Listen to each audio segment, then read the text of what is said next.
Movies. You either love them or you hate them. I myself tend to love most movies, even when they are crap.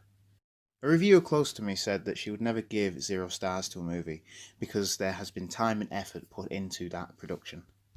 I have now taken this on board and believe that no movie should score less than half a star. And tonight we're going to continue in defence of.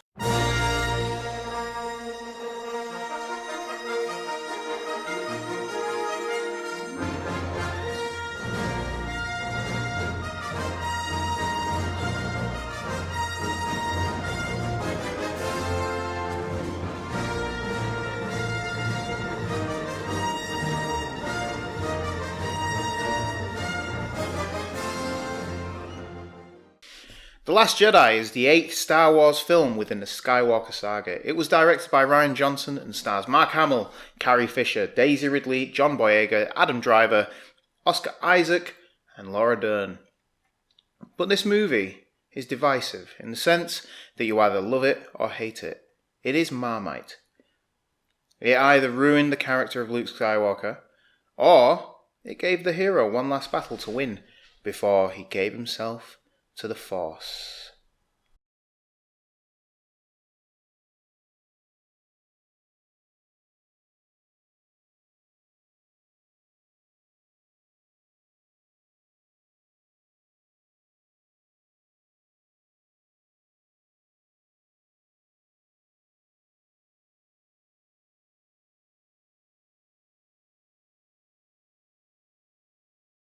Author's note.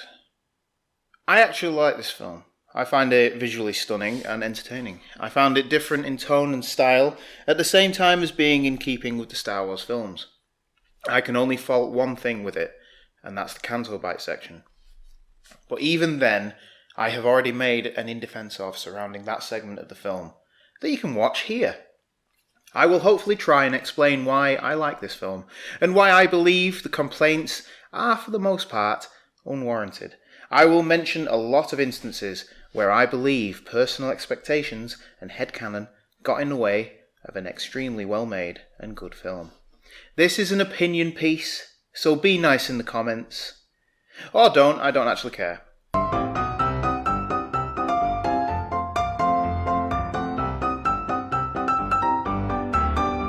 The Last Jedi starts exactly where The Force Awakens left off, with Rey handing Luke Skywalker his lightsaber back. The first part of the attack of the expectations hits when Luke casually tosses the lightsaber over the edge of a cliff. Now, if you listen to the most recent podcast, the Man About a Dog Movie podcast, you'll hear my co-host Craig referring to this scene, and he didn't sound very happy about it. Force Awakens gave us something we weren't expecting, but at the same time, it was all very familiar. As with Empire Strikes Back, the core cast are separated, going on different missions until the climax, or the next movie. This was briefly hinted at in The Force Awakens when Finn was unconscious, and Rey left to find Luke. The Last Jedi gives us a fierce escape from the planet the Resistance are hiding on, as the First Order begin their retaliation attack.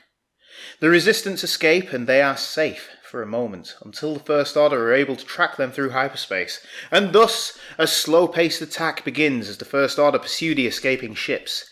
They try bombing, but they can't get in range. Smaller ships are sent out to attack, and Leia is sucked into space. We see a nice moment where Kylo Ren doesn't fire upon his mother. She uses the Force to save herself, and she falls unconscious for the majority of the film. Finn wakes up along with the new character Rose Tico, attempts to find someone who can deactivate the tracker. This breaks up the film into a segment I like to call a Canto Bite sequence, which I mentioned earlier. And again, you can watch the in defense of that sequence here. Basically, it's a MacGuffin hunt that doesn't work out, and despite the forced environmental and political imagery, it works. But it works in a way that means we are surprised by the outcome. Another example of Rian Johnson's twists to our expectations. At the same time, Poe Dameron is learning the ways of leadership from Leia and General Holdo, new character played by Laura Dern. There are some points here that the audience may find odd, like why doesn't Holdo just tell Poe the plan? The answer is, why should she have to tell him? He's already come across as a little bit of a hot-headed fool, and he makes a balls up of trying to mutiny. But in the end it comes right, and even if it is quite on the nose, he realises at the end that there are alternatives to fighting. Their plan is to get to Crate, an old rebellion stronghold under the nose of the First Order. It works, and they do escape.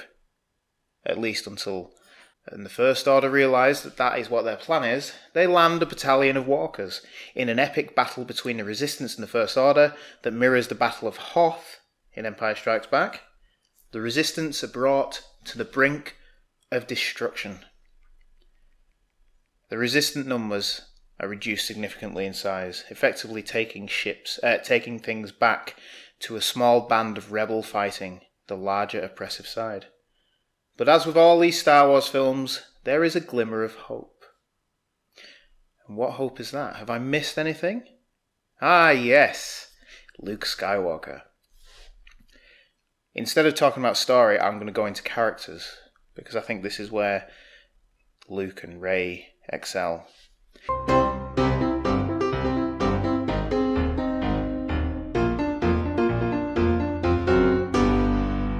Rey, the eager pupil of the Force, wants nothing more but to train with the only surviving, as we know it, Jedi. We get a glimpse into her character as she is drawn to the dark side, falling into a cave of mirrors. Talking of mirrors, this scene clearly mirrors the scene in Empire Strikes Back of Luke fighting Vader in the cave and revealing himself under the mask and his path to the dark side. But here we see Rey confronted with an infinite number of Reys' life. Johnson said of this scene that it was just an image that came into my head of this infinite line of, possibilities of self, in this infinite line of possibilities of identity, and the notion then of playing with which one is the real her. Which one is going to be her, and where does it end? And does it end someplace? It ends at a place that shows her basically her kind of worst fear, which is that there is just her. She's alone, which, again, is true from a certain point of view, and very untrue from another point of view. Personally, what I glean from this scene, and that's me talking, the Ultimate Movie Geek, is that, and I'll be corrected when Rise of Skywalker comes out, that she is one of a number of clones. But of clones of whom? Luke Skywalker, this is the biggest point of contention because even Mark Hamill came out and said he didn't really feel the way the character was being portrayed represented that from the character from the original trilogy. But this is what did happen, and the only argument I can give for this is that these sequels came out at a time that was a little bit too late. If we wanted to see a full-fledged Luke Skywalker Jedi Master, we should have had these made at the same time or just a little bit after the prequels trilogy. But, as we didn't, we have to accept that this is the actors' ages and we see them in their later lives.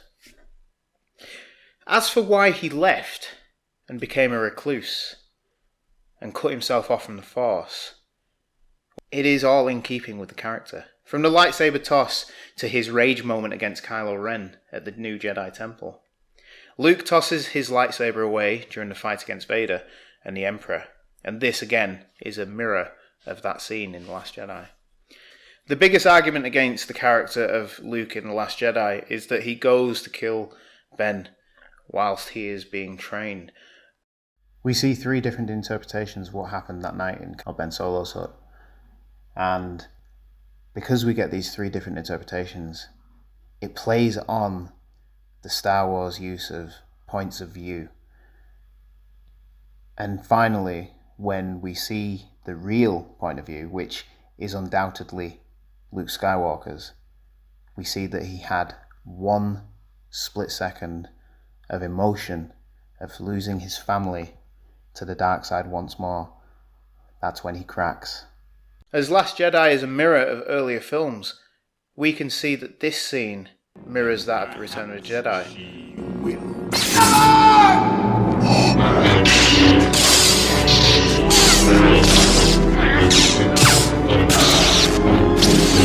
Where Luke sees blind rage at the thought of Leia being turned to the dark side.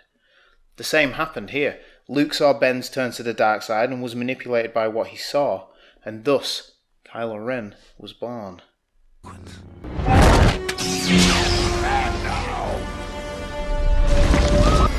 Luke survived, saw the temple burning, and his apprentices all dead. What would you do? As for cutting himself off from the Force, the balance would be off, and I believe this is why there was an awakening in the Force. Supreme Leader Snoke is an all-powerful Dark Force user. He never says he's a Sith, but he's a baddie. He is the big bad introduced in Force Awakens, played by Andy Serkis. He is so powerful that he can manipulate the Force over large distances and bring Kylo Ren and Rey together. But he's killed, which a lot of people didn't really understand. It was almost like we're getting the final of the trilogy here. Why was the big bad dying? How could they do this? At the time, I didn't mind because, again, it twisted our expectations. However, if Snoke isn't going to be the big bad, then who was? At 2019's D23, it was revealed that Ian McDiarmid will be returning as the Emperor. And then The Last Jedi made a whole lot of sense. Have I mentioned my theory that the First Order was all part of the same orders that Order 66 was, killing off the Jedi? The First Order was actually a survival for the Emperor? Well, that's my thoughts on it, and I'm going to stick to them. At me at Movie Ultimate, if you want.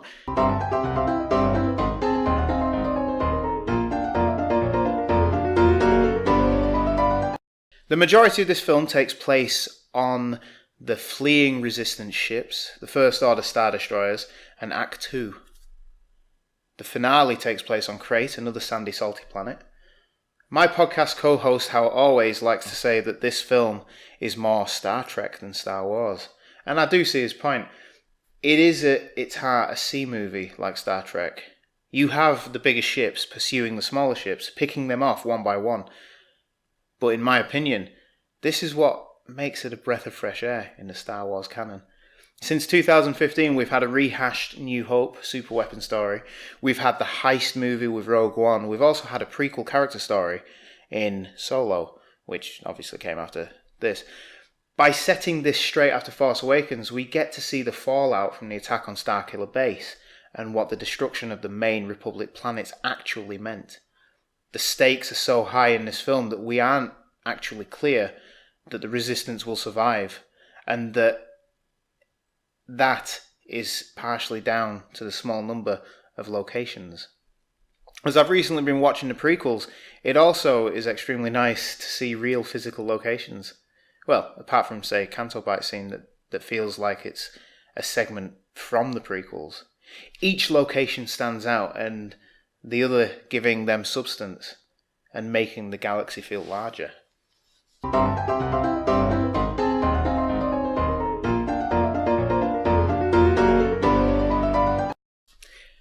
The effects in this are absolutely stunning. There's nothing that stands out as bad or odd.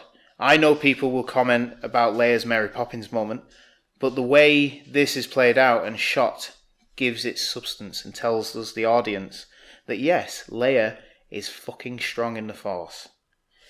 We get one of the best looking and silent shots in the whole of Star Wars saga when Holdo uses the last of the fuel to jump to light speed through Snoke's Super Star Destroyer. Just watch it. There's nothing to say. This, hands down, is one of the best looking shots from all of Star Wars. At me if you want, at Movie Ultimate. This is the only Star Wars movie in the saga that doesn't have a lightsaber duel.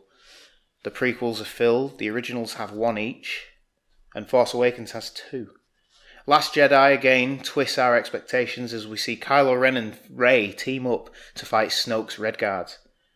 Again, with the surrounding fire and the colour scheme, this scene and sequence is breathtaking and gives us the potential for two possibilities. Rey turns bad, or Ren turns good. There is also a good moment from the Canto Bight scene where we get the distinct feel that there are more Force users in the galaxy and a lot more support for the Resistance than for the First Order. And hopefully that will play out in some form.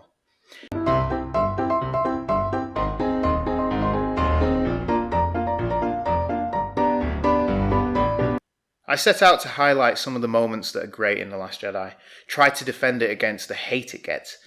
It's most simplistic. It is a beautifully crafted and stunning looking film. The colours pop, the locations are imaginative and real. The story works and sets out to subvert our expectations in a way to keep us on our toes.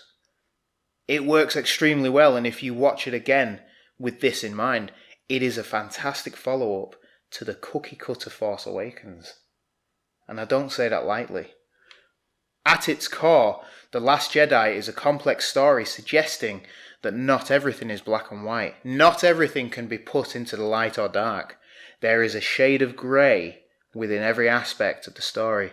The Canto Bight scene, despite being predictable and on the nose, it tells us that there is another aspect to the wars other than just Resistance and First Order. There are the money men, the money makers, and the arms dealers. You ask why these wars have gone on for so long, and the answer is that who would want them to stop? Look at all the money that's changing hands. And it's an interesting concept that I don't think has been touched on, unless it's been touched on in, say, Rebels or other TV shows. The film sets out to give us something that hasn't been done before, yet it still leans towards the familiar. It gives us a story that is similar, but has enough differences to elevate it rather than emulate what went before. If you don't like The Last Jedi, I do understand. But in my humble opinion, I believe that this is one of the best, if not the best, Star Wars film since Empire Strikes Back. I'm the Ultimate Movie Geek. Please, if you disagree with me, if you agree with me, if you have any comments whatsoever, at me on Twitter, at MovieUltimate. I will respond. Thank you for listening. Thank you for watching. May the Force be with you.